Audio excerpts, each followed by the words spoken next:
Hey guys, welcome to another Raid Shadow Legends video. Today it's the Gurptuk, it's the Mossbeard. He is much better than you think, much better.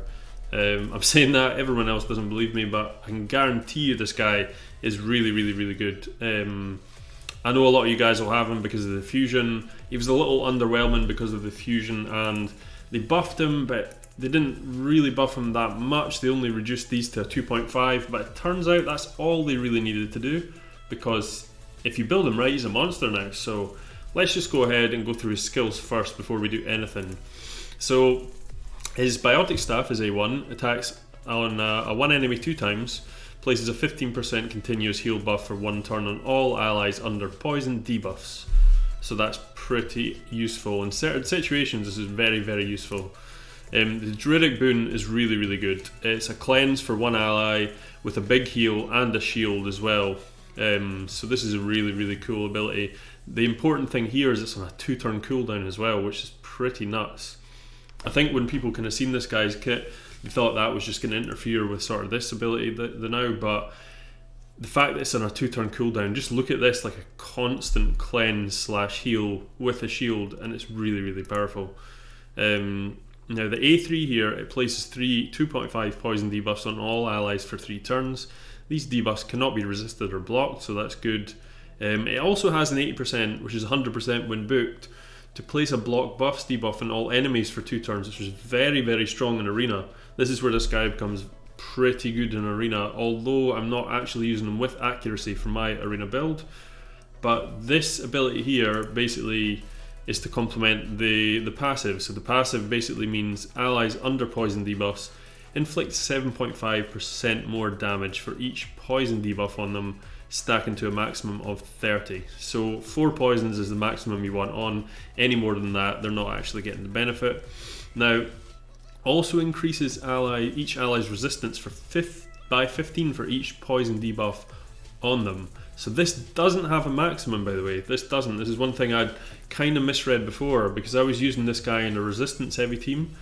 But if you chuck your 3 poisons on, and then say, I don't know, for instance, in my Faction Wars team, I was using Occult Brawler, and he puts poisons on himself, and he had like, you know, 6 poisons on him at one point, and that's 15 for each poison that's on him, plus his natural resistance, plus the resistance aura that this guy gives, which is all battles by 50.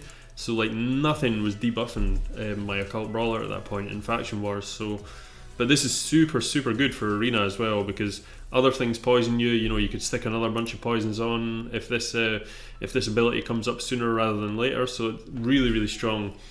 And the good thing about this is 7.5% damage, although you get like a 50% increase attack or 30% increase crit damage. Pure damage increase is way better than both of them, because it just increases the actual damage. Whereas, you know, like critical damage and attacks, both just a multiplier percentage to the damage that's available. So that maybe doesn't make a lot of sense to you, but trust me, this does a ton of damage when you pair it with the right sort of nukers. I've done a video on it, you can check it out below, I'll link it in my description. But it's another video that I did, or I'll put it actually up here, that would make more sense. YouTube can do this now, it's very fancy. But if you check that team out, I actually use, where is he? I use the Candraphon, and he does crazy damage when he's teamed up with Gurptuk. So I'll go through the kit I've got on him first. So the way you want to build Gurptuk is you want him to be really survivable, and you want him to have, it depends what you want to do with him. In Faction Wars, I find he was the most useful champion in Ogryn Tribes. He literally, I don't have the video just now, and it's a shame because like Ogryn Tribes isn't actually came round on the Faction Wars, but what I'm going to be doing is I'm going to do a Faction Wars set of videos, and I'll use Gurptuk in that video, so keep an eye out for that one. But literally this guy can solo the Faction Wars boss. Like, I got to the end and I got to the stage 2, and I just made it through with like him and another champion at half health, and then it went into the boss, and it took like, it took ages, but he actually soloed the boss himself. He's just so survivable using his A1, his A2. You know, like when in Faction Wars, you can constantly keep cleansing someone and rebuilding their shields here, and then everyone that's got poisons on them, gets loads of heals because he's constantly getting a big heal every single turn from this, and he's making them deal a ton of damage, and they can't get debuffed because of this. I had him as my lead as well, so I got the resistance here in all battles, so he was crazy good for me in Faction Wars. Really good. So I am running him in 4-piece deflection. Now the deflection set is very strong.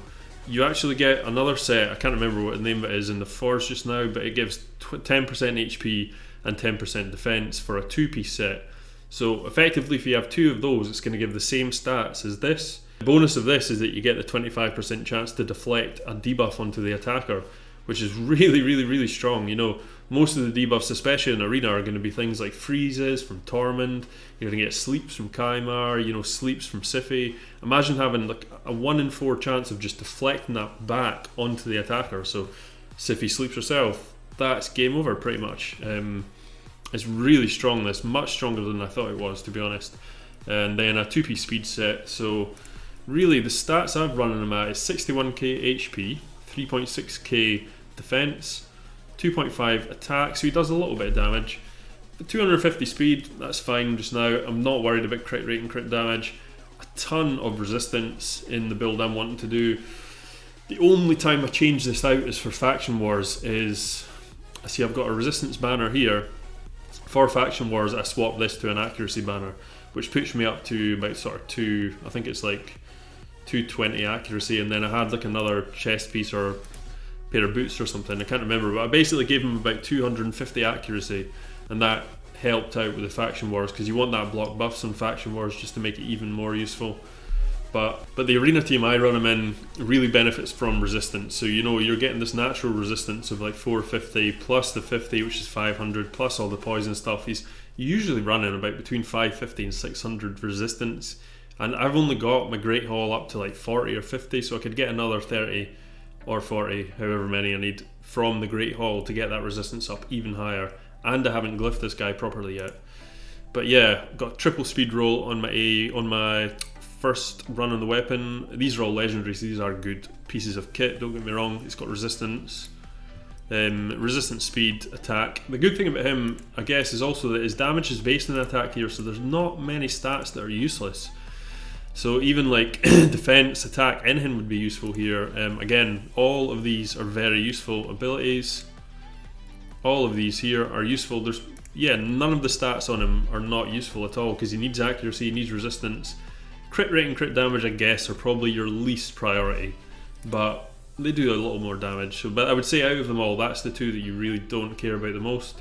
I would say resistance and speed, then sort of defense and HP are the main ones you're going for, and then in Faction Wars, accuracy.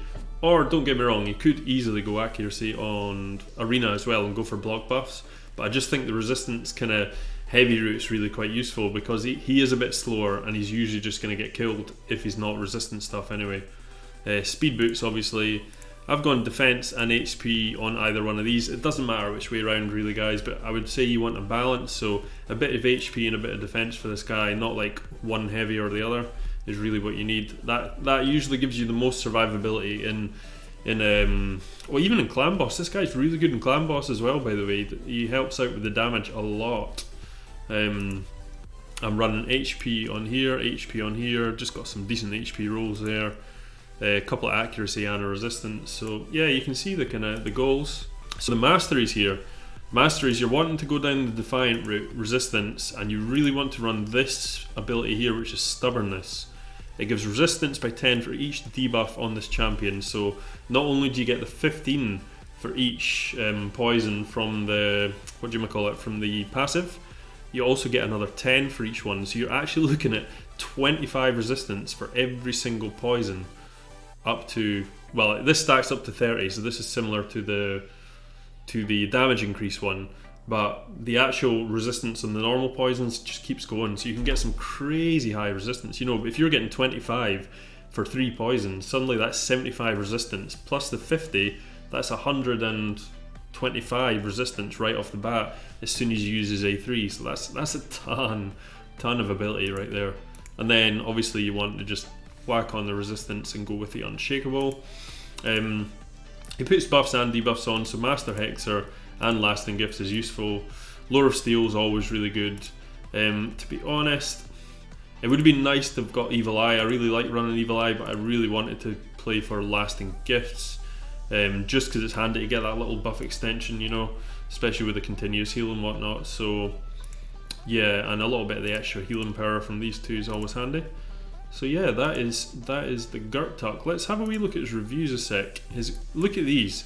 His reviews are absolutely terrible, and I'm telling you guys, he's not as bad as everyone makes him out. Okay, Spiders then, he's pretty useless. I'm going to give him a 3. Clan Boss, he's not a 1.8.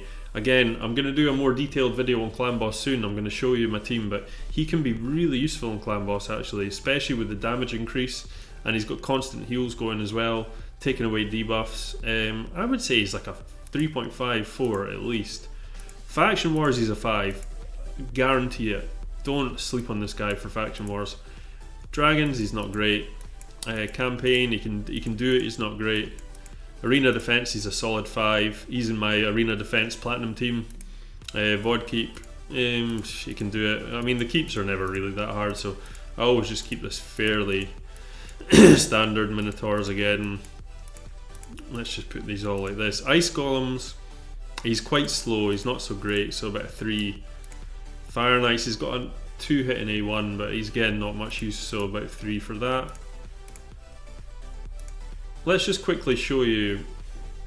I mean, Arena's kind of where I'm really surprised how good he is. Why is anyone else's raid lagging like crazy recently? Mine's been really bad. So let's go into Classic Arena. So here's my defense. I've been using this team right here. My battle log, I've not really been attacked very much in the last wee while. I've had 2 defeats, but mostly victories. So Arena resets been, so it's not amazing teams right now, I'm not going to lie. I'll look for the strongest team here.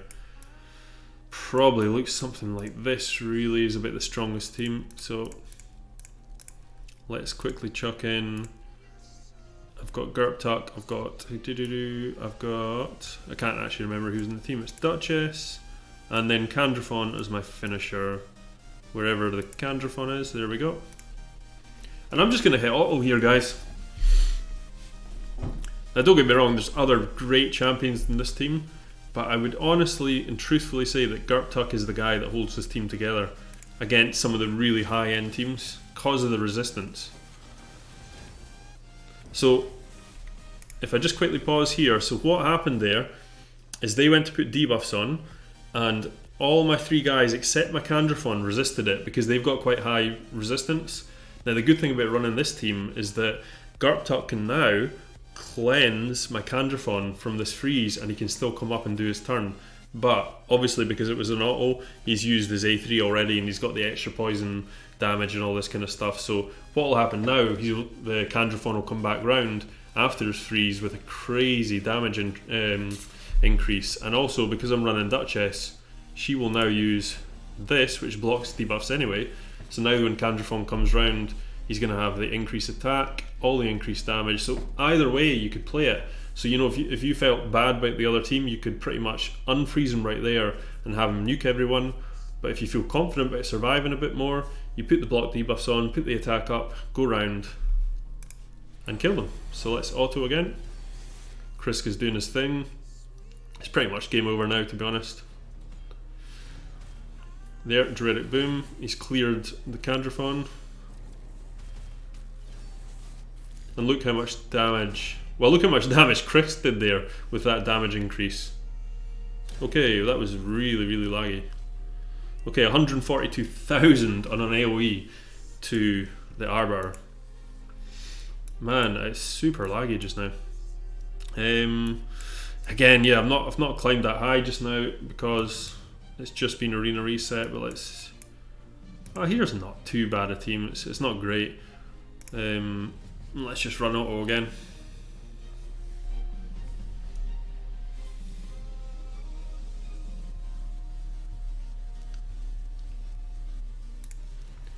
Right, hit an auto. Boom, he hits the A3, sorry. Look how much resistance he's got now, by the way. Everyone has an extra 75 resistance on them right now. So nothing's going to debuff them.